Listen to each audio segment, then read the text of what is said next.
Bonjour aux pokéristes, si on peut dire comme ça. Alors aujourd'hui, on va s'attaquer à BetClick et on va voir ce qu'il y a de bien et de beaucoup moins bien sur cette plateforme.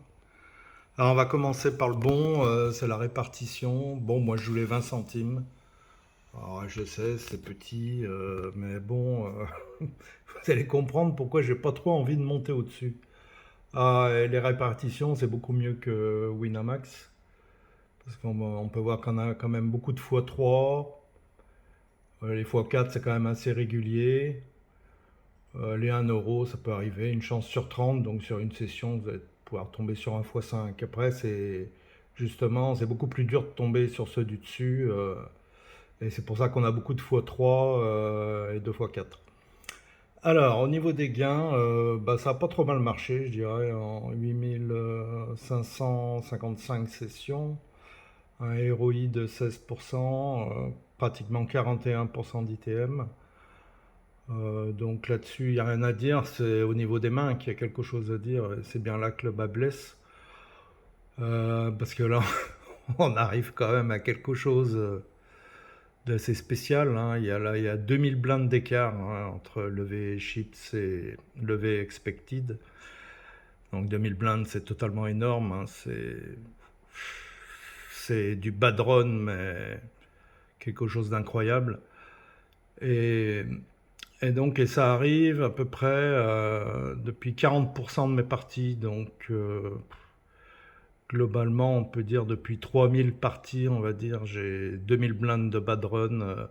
Là, on est à 15 000, aussi bien pour la courbe jaune que la courbe bleue. Et là, on se retrouve à 27 500 pour l'une, 25 500 pour l'autre, à peu près. Donc 2000 blindes en 40% de mes parties, c'est juste de la folie, c'est bad run sur bad run, vous en pouvez plus, vous suffoquez, vous n'avez surtout pas envie de passer à la limite du dessus. Alors par contre sur les jackpots, je peux dire que c'était pas mal, j'en ai touché un, deux, trois, bon il y en a que j'ai perdu, peut-être un ou deux. Là je crois que c'était un que j'ai dû gagner, un que là, on a dû faire un deal, et puis celui-là, je l'ai gagné un fois un 40 euros, donc un fois 200. Je l'ai gagné, j'ai pris 30 euros. Donc ça, c'est pas mal. Et voilà, bon, par contre, voilà, bon, bah, c'est comme sur les autres sites, hein, il n'y a pas de mystère. Dès que vous êtes gagnant, bah, vous avez le stop win qui arrive, et puis on vous fait des bad runs à répétition, et il n'y a rien à faire, hein. Plus le temps va passer, plus ça va monter, plus il y aura d'écart entre les deux. Et ça, je crois que si vous suivez des chaînes comme par exemple le Show Poker, vous pouvez voir que sur Winamax, le mal qu'il a eu à passer de 5 euros à 1000 euros, je crois.